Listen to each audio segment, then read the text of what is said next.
Assalamualaikum warahmatullahi wabarakatuh. Waalaikumsalam warahmatullahi wabarakatuh. Selamat pagi, salam sejahtera untuk kita semuanya. Kembali lagi di channel YouTube Dinkes Blora Official dalam acara Bintek, Bincang tentang Kesehatan. Bapak Ibu yang di rumah mungkin sudah ada yang tahu ya, tanggal 5 Mei kemarin kita memperingati hari apa? Ya, tanggal 5 Mei kemarin kita memperingati Hari Asma Sedunia. Nah, dan di bulan Mei ini adalah bulan yang istimewa. Salah satunya adalah kami dari Mas Barjo Sehat Bersama Puskesmas Banjarjo. Hari ini ada jadwal podcast di Dinas Kesehatan Kabupaten Blora. Bekerja sama dengan Promkes, kita akan membahas seputar asma. Apa asma itu, penyebabnya apa, tanda gejalanya apa, dan kita juga akan bahas tentang mitos atau fakta. Dan sudah hadir di sebelah saya, beliau adalah dokter di Puskesmas Banjarjo. Beliau adalah Dokter Nina Ardila Febrian Desta. Betul dok ya namanya dok ya? Iya betul. Panjang kali lebar namanya dok. Alhamdulillah. Disapa-sapa dulu dok temannya yang di rumah nih, teman-teman. Assalamualaikum warahmatullahi wabarakatuh. Selamat pagi, salam sejahtera untuk kita semua. Perkenalkan, nama saya Dr. Nina Ardila. Saat ini bertugas di Puskesmas Banjarjo, gitu ya teman-teman. Gabung di Puskesmas tahun berapa dok ya? Insya Allah tahun 2019. Oh sudah cukup lama dok ya. Alhamdulillah sudah cukup lama. Kalau Mas Utomo sendiri? Saya udah lama dok. 2016. Oh 2016. Kelihatan wajahnya pun udah lama. Iya berarti senior di sana ya. Iya nggak juga sih. Oke dok, hari ini kita bahas tentang asma nih dok. Iya. Tapi sebelum kita ke asma, saya ingin memberitahu dulu nih buat teman-teman yang di rumah yang mendengarkan podcast kami nih, kita ada hadiah nih dari Puskesmas Banjarjo nih. Wow, apa karena itu? di bulan Mei nih dok, ternyata tidak hanya hari asma aja dok. Oke. Kita itu ada hari anti hipertensi. Oke. Tanggal 17 nanti dok. 17 Mei ya. Kita peringati juga di Puskesmas kami. Oke. Kami ada kegiatan tanggal 17 di Desa Plosorejo dan Desa Sidomulyo. Oke, Plosorejo dan Sidomulyo ya teman-teman. Itu ada cek tekanan darah gratis dan juga cek gula darah gratis. Iya. Dan yang paling penting juga dok, tanggal 18 Mei sampai 18 Juni itu adalah bulan deteksi dini dunia. Nah, di Puskesmas kami juga ada kegiatan dok. Apa aja itu? Launching Keringat Mas Barjo jilid 2, kader screening keliling ning RT nih dok. Inovasi kita yang kedua. Nah, Oke. kita launching nih. Tugasnya apa? Kita sebagai puskesmas tentu fokusnya promosi dan preventif ya dok. Iya, betul. Nah, ini khusus untuk teman-teman yang di rumah yang mau, yang kerso subscribe, like YouTube channel Dinkes Blora Official. Di screenshot dok, Oke. dikirim ke nomor 0882 Ya. 003 800 388. Oke. Nanti mungkin bisa dikasih tulisan kali ya? Bisa mungkin. Oke. Dikasih tulisan biar cepat WA-nya, Iya. cepat subscribe-nya dan cepat like-nya. Iya, diramaikan ya, subscribe, komen, like. Boleh dok, Oke. komen juga bisa. Dan ada hadiahnya dok. Apa Yang itu hadiahnya? Hadiahnya deteksi dini gratis dok. Oke. Kita akan lakukan yang namanya cek tekanan darah, Iya. cek gula darah, Iya. kolesterol total, trigliserid, rekam jantung, deteksi dini stroke, Wow. deteksi dini PPOK, Wow. dan deteksi dini kanker serviks. Ini buat teman-teman yang cewek, yang wanita yang sudah menikah. Nah, Banyak sekali ya teman-teman ya deteksi dininya ya. iya. Kira-kira dibatasi nggak dok ini? Tentu tidak. Tentu tidak. Cuma kita hanya membatasi bulannya saja dok. Iya, bulannya dibatasi tapi kuotanya tidak dibatasi. Tidak dibatasi mulai tanggal 18 Mei sampai 18 Juni. Iya. Boleh nih. Monggo subscribe, like, screenshot, kirim ke nomor tadi. Oke, dan ini mau tanya nih, mungkin ada yang mau tanya, apakah pesertanya hanya terbatas Puskesmas Banjarrejo saja wilayahnya atau mungkin KTP bukan Banjarrejo pun bisa? Bisa dong. Oh bisa, Mau bisa KTP ya. Banjarjo bukan Vaskes Banjarjo, Iya. boleh ikut gratis. Oke. Gitu. Kita masuk ke asma nih dok. sekarang Ini kita kan hari asma dok. Ya. Tahun ini asmanya tanggal 5 Mei kemarin udah lewat nih dok. lewat ya. Tapi dia masih bulan Mei nih. Oke. Nah, asma kemarin itu ada temanya dari WHO itu Asma Education Empowers. Oke. Pendidikan asma memberdayakan. Ya. Ini buat teman-teman mungkin kalau kita cari podcast tentang asma ini agak-agak susah nih dok. Oh, iya kah? Iya, saya cari di channel YouTube jarang-jarang juga. Nah, Oke. ini kan asma nyambung juga di PTM dok. Betul. Deteksi dini juga Deteksi nyambung dini. juga nih. Oke. Nah, asma nih dok. Iya. Tuh, teman-teman yang belum tahu nih atau keluarganya ada yang asma atau saudaranya nih bisa dijelaskan nih dok. Asma itu apa dok? Oke, asma ini adalah penyakit pernafasan ya yang ditandai dengan adanya peradangan dan bronkospasme. Bronkospasme itu apa? Bronkospasme itu adalah penyempitan pada saluran nafas. Nah, jika saluran nafas tadi membengkak, kemudian ada lendir berlebih, akhirnya otot dari saluran nafas tadi tegang, padahal paru-paru berusaha untuk supaya udara tadi keluar masuk di paru-paru itu dengan lancar. Jadinya akhirnya terjadinya peradangan yang menyebabkan saluran nafas tadi susah terbuka saat adanya bronkospasme, menyebabkan Penyempitan. pasien penyempitan gitu ya. Biasanya gejalanya itu ada batuk, sesak, mengi. Nah, apabila terjadi masalah, misalnya terjadi masalah pada pasien tersebut yang menjadi makin parah bisa menjadi serangan asma. Serangan Gitu, asma. iya. Oke. Untuk penyebabnya dok? Oke, untuk penyebabnya tersendiri itu ada banyak ya sebenarnya. Kalau secara garis besar itu ada asma alergi, asma non alergi, ada juga yang gabungan gitu. Gabungan. Oke, tapi sebenarnya gejalanya ini serupa, tapi untuk membedakannya itu ada penyebab utamanya bedanya. Misalnya saya kasih contoh seperti asma alergi. Asma alergi ini orang yang memiliki riwayat alergi karena sistem kekebalan tubuhnya ini terlalu aktif. Maksudnya gimana sih? Agresif banget gitu loh. Jadi sistem kekebalan tubuh mereka itu ketika merespon terhadap suatu zat atau alergen itu terlalu berlebihan teman-teman. Jadi padahal sebenarnya zat tersebut tidak berbahaya untuk tubuh mereka, tapi karena dia memiliki riwayat alergi, jadi dia meresponnya terlalu berlebihan. Contohnya biasanya yang pada umumnya itu banyak menyebabkan alergi seperti debu, terus tungau rumah, lalu makanan juga bisa, terus cuaca gitu ya, atau serbuk sari. Nah, ketika zat alergen ini tadi mengenai penderita yang dia memiliki bakat alergi, itu akan menyebabkan respon imun saluran nafas tadi mendadak dia jadi bengkak. Nah, selain bengkak, itu dia memproduksi cairan atau lendir di saluran pernafasan. Nah, dari respon ini tadi akhirnya menimbulkan gejala asma. Biasanya disebut dengan serangan asma. Ya, yang biasa kita tahu, kita lihat itu batuk-batuk, terus ada menginya, ada sesak nafasnya. Nah, itu dia. Oh iya. Iya, Tadi gejalanya banyak dok ya? banyak banget. Iya. Ini teman-teman mungkin ada yang merokok nih dok. Iya. Itu gimana dok sarannya? Udah punya asma, merokok lagi dok? Oke, sebenarnya kalau misalnya yang dia perokok punya asma, sebaiknya untuk meningkatkan kualitas hidup ya rokoknya istirahatkan. Istirahatkan. Oke, kalau perlu konsultasikan. Karena gini, orang yang dengan asma alergi itu mempunyai gejala alergi itu pada umumnya kadang enggak langsung jatuh ke batuk sesaknya, tapi seperti ada gejala hidungnya meler, terus ada cairan bening, lalu hidungnya gatal mungkin di sekitar mulut atau matanya gatal, lalu matanya merah, itu juga merupakan tanda-tanda dari alergi gitu ya. Mungkin dia nggak periksa ya, kalau periksa alergi sepertinya mahal menurut saya. Jadi kalau misalnya teman-teman perokok yang ada gejala seperti itu, misal kok merokok tiba-tiba muncul salah satu tadi gejala, itu bisa resiko gitu ya.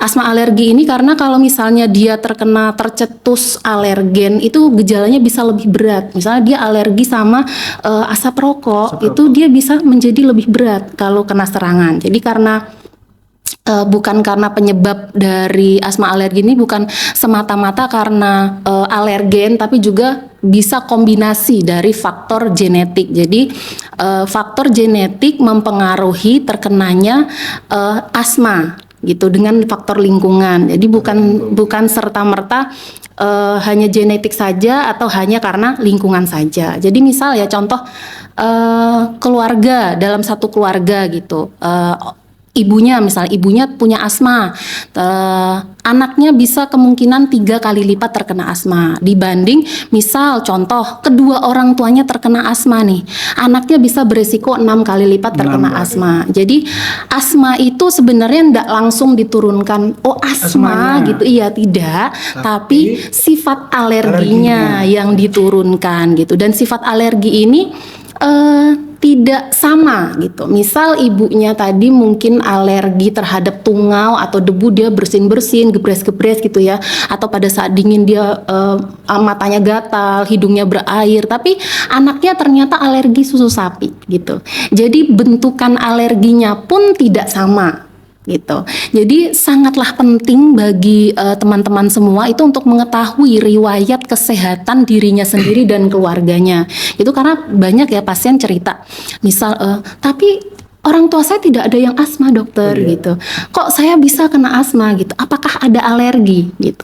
Terkadang pasien tidak menyadari bahwa dia itu misal lagi nyapu kok batuk-batuk, terus lagi dingin kok blido-blido. Sering ya kita jumpai ya, dia pada saat dingin, cuaca dingin jadi blido, tapi udah siangan sedikit blidonya hilang atau kemerahan gitu, terus nanti blidonya hilang kayak gitu. Jadi sangat penting untuk teman-teman sekalian mengetahui apakah riwayat kesehatannya itu tuh di dirinya, di keluarganya itu ada. Biasanya kalau memang orang itu aware, dia udah melakukan pemeriksaan tes alergi, Mas, gitu. Tes alergi, mungkin dia udah ini, oh orang tua saya ini ada alergi ini, itu ada tes alerginya. Berarti dicari penyebabnya dulu dok ya. Betul, alergi apa?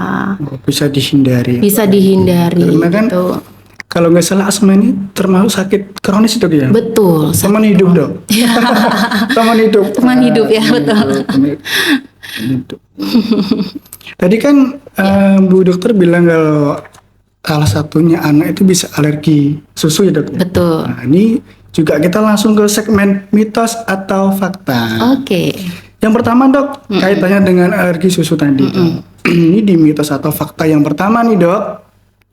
Katanya ini kalau anak-anak itu asma nih dok misalnya, itu kalau sudah makin besar akan hilang dengan sendirinya dok. Bener apa enggak itu dok? Ya, sekarang kita garis bawahi dulu. Sebenarnya penyakit asma itu tidak bisa dikatakan sembuh atau hilang. Kronis tadi dok ya, teman hidup juga. Betul, karena dia teman hidup, dia kronis ya teman-teman ya.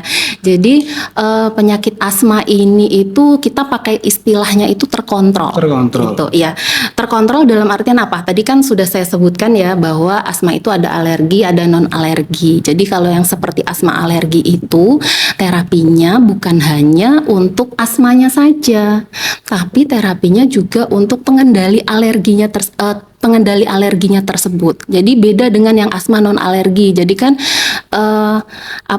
kalau misalnya dia didiagnosa nih dari klinisnya, dari pemeriksaan alerginya, dari tes spirometrinya, pilihan obatnya macam-macam Mas. Iya, ada untuk yang mencegah mengurangi peradangan, ada untuk yang menghentikan reaksi alergi, ada juga untuk meredakan batuk dan mengi. Nah, misal contoh nih kalau misalnya dia karena alergi, dia asma karena alergi. Nah, berarti nggak cukup kita memberikan obat asmanya saja. Berarti kita harus memberikan terapi untuk pengendali alerginya. Oke, di samping pengobatan juga kan harus edukasi dulu pasiennya ya, bahwa kalau untuk mengetahui jenis alerginya sebaiknya dilakukan pemeriksaan tes alergi. Untuk mengetahui secara spesifik sebenarnya ini alergi apa. Terutama pada anak-anak itu ada kalau tidak salah ada 54 atau pi ya, bisa dicek nanti lengkap hasilnya alerginya apa ya. Oke, mungkin teman-teman sudah agak paham sedikit-sedikit ini ya. Kita lanjutkan lagi nih dok, tentang mitos atau fakta yang kedua nih dok. Mitos atau fakta, asma adalah penyakit saluran pernafasan bukan penyakit paru-paru gitu dok. Iya, sekarang kita bergaris bawahi dulu ya. Biasanya masyarakat luas itu kalau sudah mengatakan label penyakit paru, Iya. itu udah sentimennya udah negatif mas. Iya. Karena kenapa? Mereka itu mengetahui bahwa kalau penyakit paru itu cenderung ke seperti TB. Ya. Nah, TB paru, pneumonia gitu. Jadi labelnya tuh udah negatif kan. Padahal banyak paru-paru itu, Betul. paru-paru itu ya. Dok? Iya, luas sekali sebenarnya kalau kita mau mengatakan penyakit paru-paru. Jadi sebenarnya kalau asma ini adalah penyakit peradangan ya kronis akibat penyempitan saluran Pernafasan. nafas. Dan ini tidak menyebabkan penularan Oh, iya. gitu. Itu Dia yang tidak penting, menular. Dok. Iya. Kadang-kadang ada yang sakit sesak dijauhi juga. Betul, iya. Karena tadi sentimennya udah negatif dengan kata-kata penyakit paru-paru, teman-teman, begitu. Padahal sakit yang menyempit itu saluran pernafasan kan. Betul. Bukan paru-parunya. Bukan. Oke. Iya. Lanjut dok ya. oke. Mitos atau fakta? Asma pasti nih dok penyakit genetik atau menurun nih dok. Ya, kalau mau dibilang 100% pasti genetik itu ya nggak bener juga. bener juga, Dok, ya. Tapi asma ini 90%-nya itu disebabkan oleh alergi tadi ya teman-teman ya. Alergi tadi banyak ya. Jadi harus tahu dulu nih. Berarti dia nggak 100% enggak, tapi ya 90% penyebab asma ini tadi alergi gitu. Nah, kalau alergi ini berarti harus apa? Harus dikendalikan alerginya. Kalau sudah dikendalikan alerginya, asmanya misalnya nggak kumat, anak saya udah lama nggak kumat, asmanya kok ini bisa kena lagi gitu. Nah, kenanya itu karena kenapa gitu? Bisa karena paparan terlalu berlebihan dari alergen, atau memang kondisi orang tersebut sedang drop. Nah, jangan salah ya. Jadi ketika orang itu sedang drop dalam artian seperti apa? Dia batuk pilek nih, atau dia dalam kondisi anemia ya. Itu juga bisa menyebabkan kondisi tubuhnya itu tadi tidak bisa melawan paparan alergen. Akhirnya apa? Terjadi serangan asma. Gitu. Iya. Oke. Lanjut dok ini dok. Oke. Mitos atau fakta nih dok? Iya. Penggunaan inhaler bisa kecanduan. Ini banyak nih teman-teman yang di rumah yang biasa pakai semprot-semprot itu dok. Oke. Bisa kecanduan nggak dok itu dok? Kayak Oke. rokok ini dok. Kemungkinan sih. Mangga dok dijawab. Siapa dulu yang bilang itu kan canduan? Oke teman-teman, jadi penggunaan inhaler itu sebenarnya bukan kecanduan ya. Jadi biasanya dokter itu kan kalau menghadapi penyakit asma ini tadi sudah dilakukan pemeriksaan tadi yang sudah saya sebutkan ya, riwayat klinisnya, tes alerginya, mungkin juga tes spirometrinya, fungsi paru-paru gitu. Nah, itu ada derajat-derajatnya Mas. Setelah tadi mengklasifikasikan, oh ini asma alergi, ini asma non alergi, oh ini asma campuran. Itu ada derajatnya lagi. Oh ini asmanya ringan, ini asmanya sedang, ini asmanya berat. Dan terapinya pun berbeda-beda. Nah, inhaler ini sebenarnya fungsinya itu untuk pertolongan pertama cepat. Iya, pertolongan pertama cepat supaya tidak terjadi serangan yang berat gitu ya. Karena kenapa? Kalau misalnya serangannya berat dalam arti dia sedang di rumah atau dalam perjalanan gitu kan, biasanya kalau penderita asma kan sudah memiliki inhaler ya.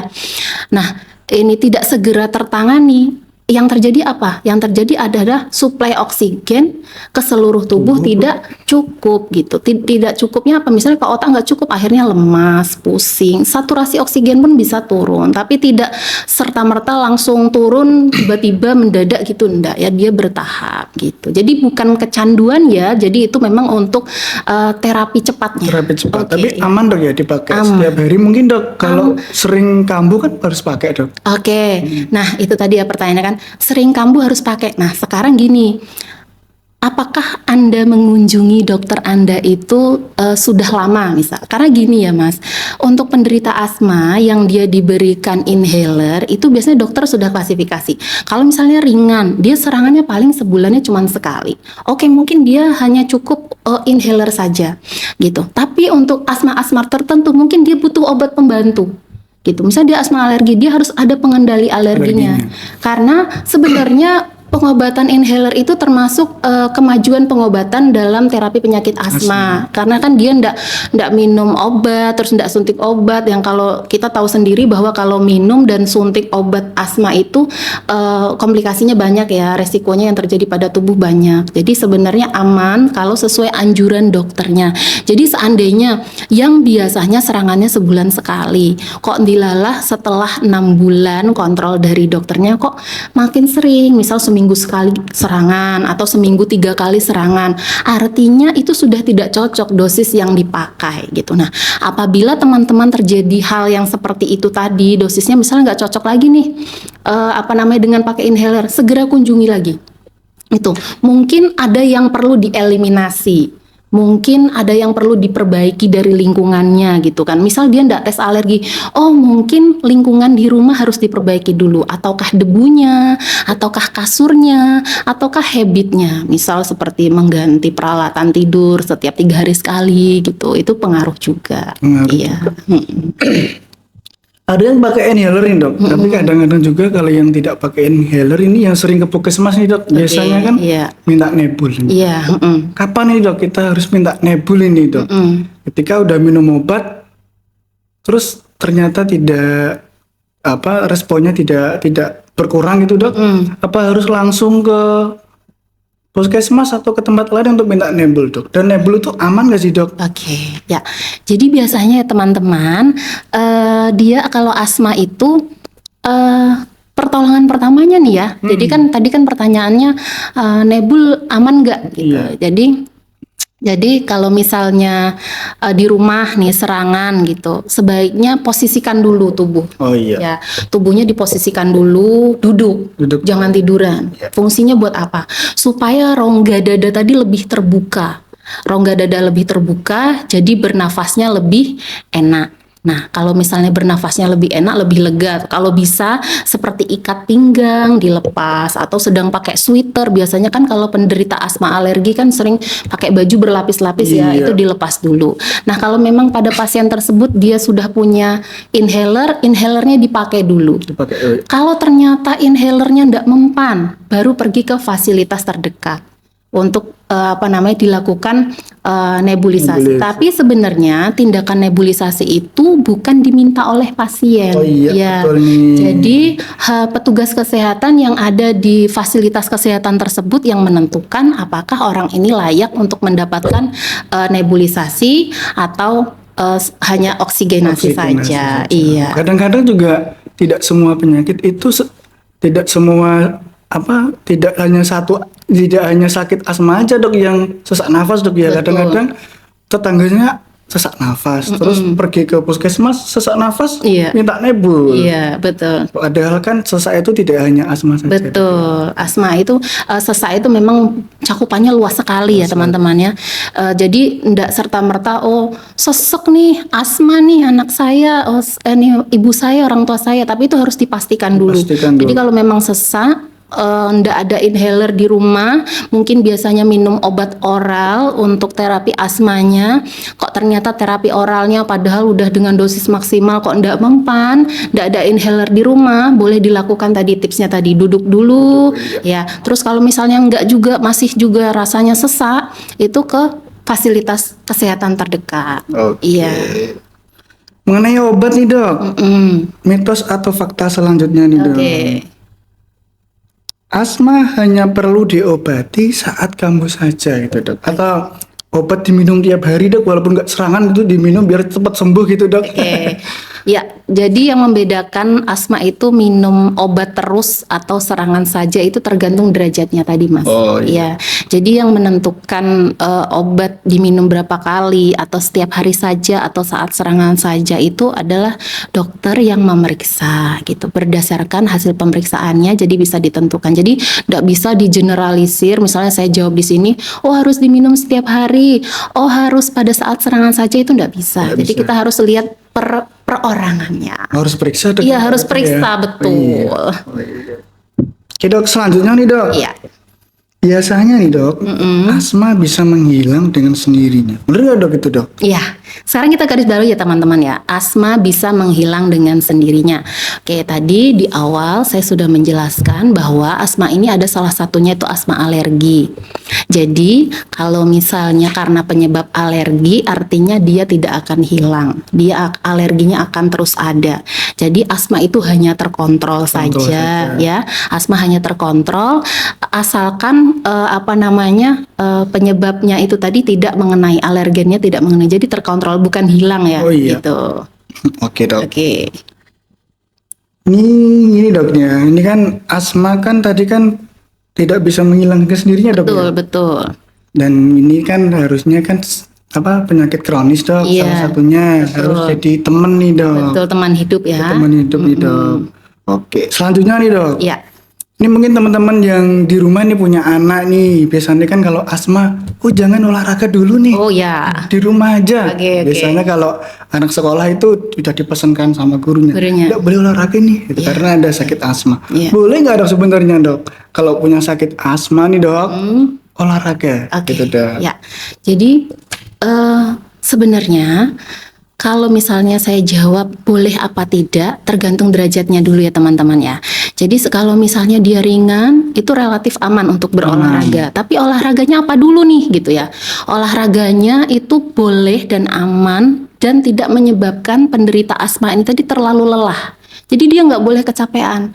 Olahraga yang aman itu contohnya salah satunya beberapa contoh seperti jalan kaki, yoga ya, renang gitu. Jadi kalau misalnya anak sekolah tersebut dia ada kegiatan renang dan dia bisa berenang sih it's okay, nggak masalah, karena aktivitas fisik atau olahraga itu membantu pada penderita asma ini untuk memperbaiki kapasitas paru-parunya. Nah gitu, jadi bukan berarti dia dilarang untuk tidak boleh berolahraga sama sekali ya. Dia tetap boleh berolahraga tapi ada batasannya. Nah kalau misalnya pengen tahu nih, bisa konsultasikan ke dokternya. Ya, aman nggak dok kalau misalnya kan di sekolah itu ada kegiatan anak-anak seperti ini. Nanti akan diajari, diedukasi sama dokter, diberitahu bahwa kalau misalnya detak jantungnya udah seperti ini atau kondisi tubuhnya sudah seperti ini, sebaiknya berhenti gitu. Jadi dia boleh olahraga tapi tidak boleh terlalu lelah, dan bukan berarti penderita asma, anak-anak asma ini harus di rumah saja, tidak melakukan aktivitas fisik. Itu salah. Salah dok. Iya, oke. Oke, kita lanjut dok ya. Iya. Yang terakhir nih dok. Iya. Ya, tadi udah dijelaskan sih dok, mungkin dikasih penekanan lagi nih, Oke. Dok. Pertolongan pertama kalau ada temen nih, saudara atau keluarga yang sesak nafas di rumah nih dok. Iya. Posisi tadi dok yang pertama dok. Ya, Oh, iya. posisinya dibenarkan dulu. Jadi posisinya itu harus duduk, jangan ditidurkan. Kalau misalnya setelah duduk diperhatikan dulu di badannya, bajunya tebal nggak? Kalau bajunya tebal dilepas. Suruh nafas yang baik, jangan dikerumuni. Jangan dikerumuni. Usahakan lingkungannya nyaman. Kemudian kalau memang masih mampu untuk minum obat yang biasanya diminum, minum dulu obatnya. Bisa dilihat dulu reaksinya. 15-30 menit dari minum obat misal, atau pakai inhaler 15-30 menit setelah pakai inhaler, gimana responnya? Pasti akan lebih terasa ya. Kalaupun misalnya tidak menghitung nafas dalam 1 menit, penderita pun akan merasa udah agak enakan nih kayak gitu. Terus kalau misalnya sudah terjadi sesak seperti itu, kalau ingin kontrol ke dokternya, memastikan apakah obatnya masih sesuai dengan kondisi penyakitnya, ya monggo dipersilahkan. Oke. Gitu. Iya. Ini dok, kadang-kadang kan teman-teman yang di rumah nih dok sudah periksa ke dokter, Iya. dikasih obat kan dok, Betul. biasanya dibaca tuh dok obatnya Iya. apa, habis itu bungkusnya nggak dibuang dok, ke apotek beli dok, itu boleh nggak dok itu? Ya, kalau yang seperti itu sebenarnya tidak boleh ya Tidak teman-teman boleh. ya. Kalau misalnya seperti jadi dokter-dokteran sendiri ya, Iya, ngobatin didiagnosis sendiri. sendiri, minum sendiri. Betul. Nah, yang bahayanya kalau yang seperti itu adalah tubuhnya nanti jadi resisten.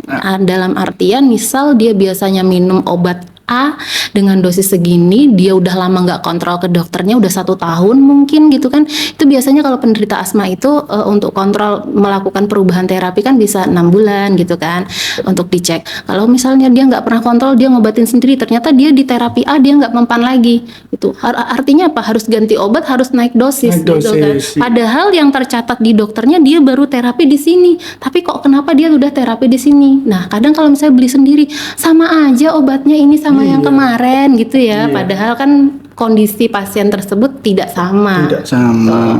Kadang-kadang cari itu juga sih dok. Iya. Cari apa? Yang sama warnanya. Oh, gitu yang sama kadang-kadang. warnanya, ya. Wah, luar biasa nih dok podcast kita pada pagi hari ini dok ya. Alhamdulillah. Mudah-mudahan bermanfaat Amin. untuk teman-teman yang di rumah. Iya. Dan terakhir saya ingin mengingatkan kembali nih buat teman-teman Iya. yang mau subscribe, like YouTube channel Dinkes Blora Official dan kirim ke 0882 003 800 388. Ya, nanti ada tulisan yang keluar di sini ya, nomor teleponnya ya. Iya. Terima kasih dok ya atas Ya. waktunya. Mudah-mudahan Terima kita kasih. dikasih jadwal lagi nih dok sama Pronkes JKK nih dok. Tambah sharing, tambah ilmu juga dok. Alhamdulillah. Terima juga kasih atas belajar waktunya dokter sama-sama ya. ya. Terima kasih teman-teman. Mudah-mudahan bermanfaat. Salam sehat kami dari Puskesmas Banjarrejo. Sehat bersama Puskesmas Banjarrejo. Wassalamualaikum warahmatullahi wabarakatuh.